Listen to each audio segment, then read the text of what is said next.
खबरों की शुरुआत करते हैं हिंदुस्तान के साबिक सदर भारत रत्न डॉक्टर सर्वपल्ली राधाकृष्णन की यौम पैदाइश यानी यौम असातिज़ा के मौके पर आज उत्तर प्रदेश के शहर लखनऊ में वाक़े लोक भवन में वजीर आला योगी आदित्यनाथ ने बेसिक एजुकेशन डिपार्टमेंट और सेकेंडरी एजुकेशन डिपार्टमेंट के 94 असातिज़ा को उनकी खिदमत के लिए एजाज से नवाजा। इस मौके पर सीएम योगी ने काउंसलिंग स्कूलों के असातिज़ा में 2.09 लाख टैबलेट से तकसीम किए। इसके अलावा सीएम ने बुनियादी तालीम के स्कूलों के लिए 18,381 स्मार्ट क्लासेस और 880 ICT लैब्स का भी इफ्तिताह किया। यौम असातिज़ा के मौके पर मुनक्किद इस खुसूसी तकरीब में सीएम योगी ने तमाम मुअज़्ज़िज़ असातिज़ा और तलबा को पुरखुलूस मुबारकबाद पेश की। तो इस दौरान तकरीब से खिताब करते हुए सीएम योगी ने कहा कि तकरीबन 90 से 95% स्कूलों में ऑपरेशन कायाकल्प के जरिए काफी बेहतरी आई है। उत्तर प्रदेश ने पिछले 6 वर्ष में शिक्षा के क्षेत्र में एक नई दिशा दी है।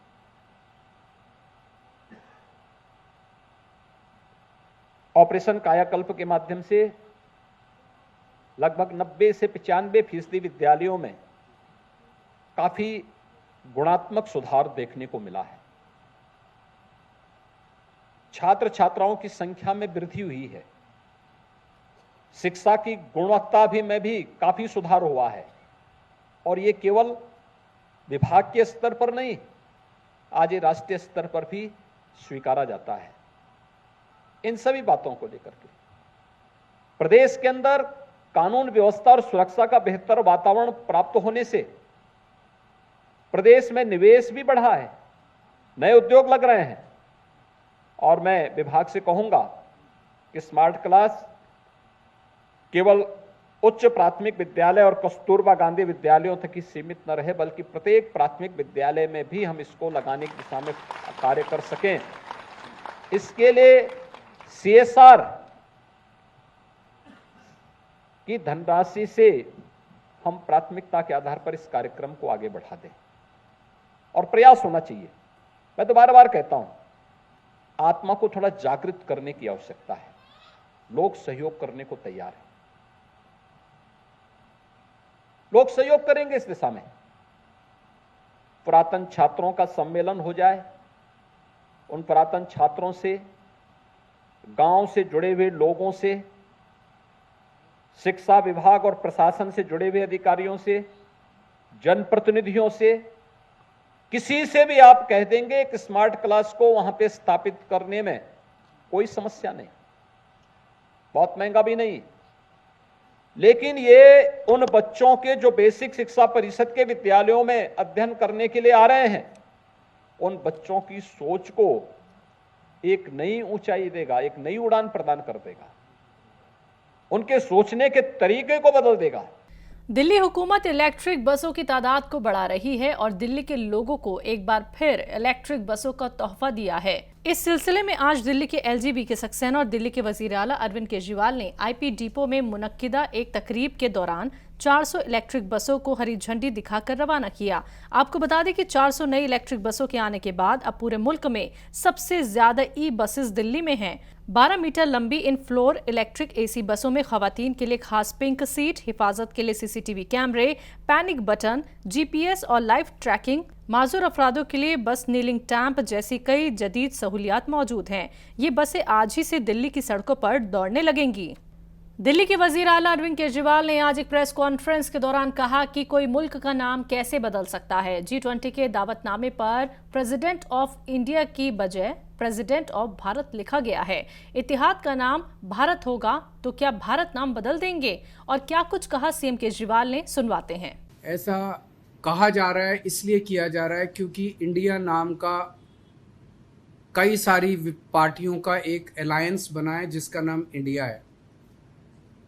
तो अगर किसी पार्टियों का अलायंस इंडिया बन जाता है तो वो देश का नाम बदल देंगे। देश तो 140 करोड़ लोगों का है, किसी एक पार्टी का देश थोड़ी है। कल मान लीजिए इस इंडिया अलायंस ने अपना नाम बदल के भारत रख लिया, तो फिर भारत भी बदल देंगे। फिर क्या भारत का नाम बीजेपी रखेंगे या भारत का नाम फिर क्या रखेंगे? मान लो इंडिया अलायंस ने कल एक मीटिंग करके अपना नाम इंडिया से बदल के भारत रख लिया, तो क्या ये फिर भारत का नाम भारत बदल देंगे? ये क्या मजाक है? देश है भाई, देश इतने हजारों साल पुराना भारत देश है, इतनी बड़ी पुरानी संस्कृति है, इतना पुराना हमारा देश है, उसका नाम इसलिए केवल बदल के रखा जा रहा है क्योंकि इंडिया अलायंस बन गया और बीजेपी को ये लग रहा है कि थोड़े बहुत 4 वोट इनके कम हो जाएंगे इंडिया अलायंस बनने से, तो वोट कम हो जाएंगे इसलिए भारत का नाम बदल दो। ये तो देश के साथ गद्दारी है।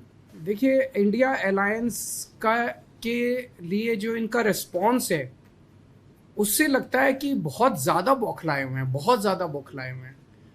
जिस दिन इंडिया अलायंस आया था उस दिन उन्होंने एक शगुफा छोड़ दिया, 1 नेशन 1 इलेक्शन करेंगे, डाइवर्ट करने के लिए टेंशन। 1 नेशन 1 इलेक्शन कैसे कर सकते हैं? 1 नेशन 1 इलेक्शन से जनता को क्या फ़ायदा है कि मतलब मैं अगर आपको कहूँ 1 नेशन 1 इलेक्शन करेंगे, कोई फ़ायदा होगा आपको? आपके परिवार को कोई फ़ायदा होगा? बच्चों को कोई फ़ायदा होगा? कोई महंगाई कम हो जाएगी, बेरोजगारी कम हो जाएगी 1 नेशन 1 इलेक्शन का? 1 नेशन 1 इलेक्शन का बस एक ही फ़ायदा है, अभी ये इनको हर 6-6 महीने में जनता के बीच में जाके जनता के कुछ काम करने पड़ते हैं। फिर ये 5 साल में एक बार शक्ल दिखाएंगे, 5 साल पूरी दुनिया घूमेंगे, फिर 5 साल में एक बार शक्ल दिखाने आएंगे। मैं चैलेंज करता हूं, अगर 1 नेशन 1 इलेक्शन हो गया तो अगले चुनाव के पहले 5,000 रुपये का सिलेंडर मिलेगा और अगली बार फिर ये 5,000 सिलेंडर करके और कहेंगे 200 रुपये कम कर दिए सिलेंडर के। तो ये बेसिकली काम नहीं करना चाहते, 5 साल काम नहीं करना चाहते, 5 साल मटर गश्ती करेंगे और फिर 5 साल में एक बार आके और फिर कहेंगे कि। राजस्थान के जयपुर में वाक़ बिरला ऑडिटोरियम में यौम असातिज़ा के मौके पर रियासती सतह के असातिज़ा की एजाज़ी तकरीब का इनेकाद किया गया। तकरीब में बतौर मेहमान खुसूसी राजस्थान के वज़ीर आला अशोक गहलोत मौजूद रहे। इस मौके पर सीएम गहलोत ने शाला दर्पण और शाला संबलन नामी 2 मोबाइल ऐप्स का भी इजरा किया।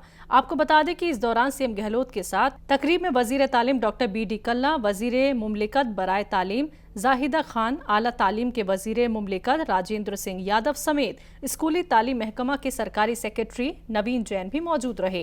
रियासती सतह पर तालीमी एजाज़ की तकरीब में हर जिले के 3 बेहतरीन असातिज़ा को रियासती सतह पर एजाज़ से नवाजा गया। इसके लिए रियासत के कुल 50 जिलों से 139 असातिज़ा का इंतखाब किया गया था।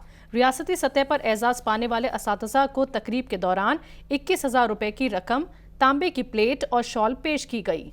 तो ये भी कहाँ तक हम पहुंच पाएंगे 30 तक, क्योंकि बहुत वक्त साइंस में टेक्नोलॉजी में बदल रहा है। राजीव गांधी ने पहली बार कहा था मिशन मोड पे, जब उन्होंने गवर्नेंस देने की बात की थी, उसने टेक्नोलॉजी मिशन दी था। वो 40 साल का नौजवान था, 40 साल की उम्र में वो प्रधानमंत्री बन गए। मुझे सभा के मिला, मैं उनके मंत्रिमंडल में मेंबर था,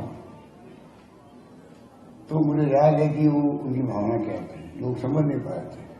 आज देखिए, आज क्रांति हो गई है, कंप्यूटर से, मोबाइल से, इंटरनेट की सेवाओं से।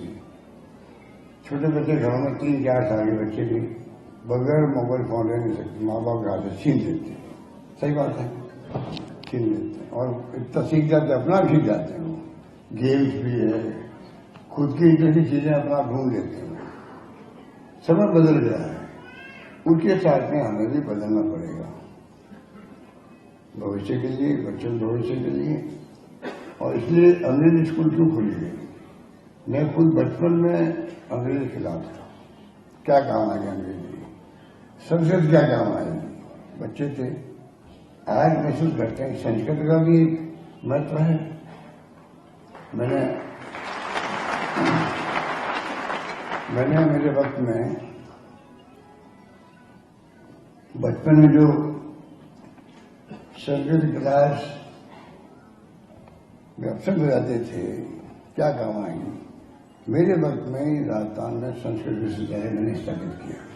खानकाहे अशरफिया कादरिया की छौचा शरीफ के बानी सैयद कासिम अशरफ जिलानी बाबा इन दिनों जुनूबी हिंदुस्तान के दौरे पर हैं। इस कड़ी में सैयद कासिम अशरफ जिलानी बाबा तेलंगाना के दौरे पर पहुंचे। इस मौके पर तेलंगाना के वजीर दाखिला महमूद अली, तेलंगाना स्टेट वक्फ बोर्ड के चेयरमैन मसीउल्लाह खान और इंडस्ट्रियल कॉरपोरेशन तेलंगाना के चेयरमैन तनवीर अहमद ने हैदराबाद पहुंचकर हजरत सैयद कासिम अशरफ जिलानी बाबा से मुलाकात की, उनसे फैज़याब हुए और मिल्लत के मसाइल और सियासत जैसे कई अहम मामलात पर तबादले ख्याल किया। झारखंड के शहर रांची में वाक़ अंजुमन प्लाजा के मौलाना आज़ाद हॉल में आम जनता हेल्पलाइन नामी रज़ाकार तंजीम के जरिए इस्लामिक क्विज मुकाबले का इनेकाद किया गया। आपको बता दें कि इस मुकाबले में शहर के 25 स्कूलों के तकरीबन 135 तलबा और तलबात ने हिस्सा लिया। तकरीब में बच्चों के साथ साथ उनके अहले खाना और स्कूल के प्रिंसिपल भी मौजूद रहे। मुकाबले को लेकर तलबा में बेहद खुशी देखी गई। वहीं बच्चों के अहले खाना ने इस प्रोग्राम के जरिए मजहबी मालूमात के ताल्लुक से बच्चों के इल्म में इजाफा होने के इम्कानात को जाहिर किया। लगभग सब किए थे और इजी क्वेश्चंस आ रहे हैं और मतलब मुझे भी पूछा गया था तो मैंने भी सवाल के जवाब दिए और लगभग सारे क्वेश्चंस पता है और बस अगर आगे पूछा गया तो अलग रहे वो सब भी जवाब दे दें। कल से पूरा तैयारी कर रहे थे और मिला है तो ऑब्वियसली खुशी बहुत हो रहा है और अगर आगे पूछा गया और मिलेगा तो और खुशी होगी। बहुत ही अच्छा प्रोग्राम है। बच्चों को जो बात की जानकारी नहीं है उसकी जानकारी दी जाती है।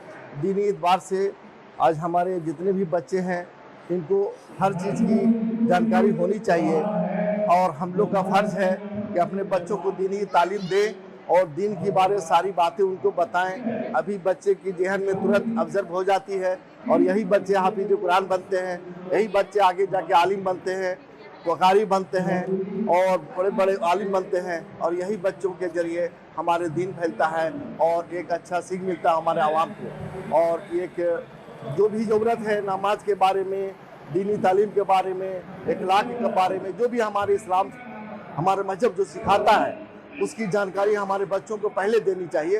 यही बच्चा कल बड़ा होकर पूरा दिन फैलाने का काम करते हैं। साल में 2-3 बार करते हैं इस्लामिक क्विज और इसमें हम लोग करीब लगभग 25 स्कूल से 5-5 बच्चे को हायर किए हैं। उनके पेरेंट्स भी हैं, स्कूल के टीचर भी हैं, प्रिंसिपल भी हैं और दिनियात के मामले में इन लोगों का इस्लामिक क्विज आंसर रखा गया है। जो स्कूल हम किसी सवाल कुछ करते हैं, जैसे मान लीजिए कि हुजूर सल्लल्लाहु अलैहि वसल्लम के दादा का क्या नाम था, अगर पूछते हैं जो बच्चा जवाब देता है उसको तुरंत इनाम से नवाजा जाएगा। और इसमें हम लोग फर्स्ट सेकंड थर्ड का भी प्रोग्राम रखे हुए हैं और इसमें हम लोग जो 25 स्कूल से जो टीचर और प्रिंसिपल आए हुए हैं उनको भी सम्मानित का प्रोग्राम रखे हुए हैं। यही सोच के हम लोग चलते हैं किसी बहाने कम से कम थोड़ा सा दिनियात फैले और स्कूल में जो दिनियात की पढ़ाई हो रही है उससे थोड़ा सा पेरेंट्स को भी जानकारी मिले कि हमारे बच्चे अरबी के मामले में क्या सीख रहे हैं, क्या पढ़ रहे हैं और क्या कर रहे हैं।